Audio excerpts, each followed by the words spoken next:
মানবতার দেশকে বিনির্মাণ করতে এসেছে। এই সরকার আমাদের ছাত্রজনতার সরকার, এই সরকার সাধারণ জনতার সরকার। আমরা এই সরকারের মাধ্যমে এদেশে শিক্ষা ব্যবস্থা, স্বাস্থ্য ব্যবস্থা, অর্থ ব্যবস্থা সহ প্রত্যেকটা কাজকে ঢেলে সাজাতে চাই। আমরা জানি গত 16-17 বছরে এই দেশের প্রত্যেকটা সেক্টরে সরকারের দূষণরা জাতি করে বসেছে।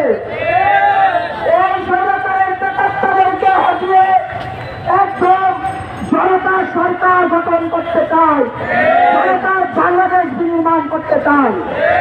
এই জনতার বাংলাদেশ বিনির্মাণ করতে প্রত্যেকে সাহায্য সহযোগিতা দরকার। আজকের দিনে আপনারা যেভাবে স্বতন্ত্র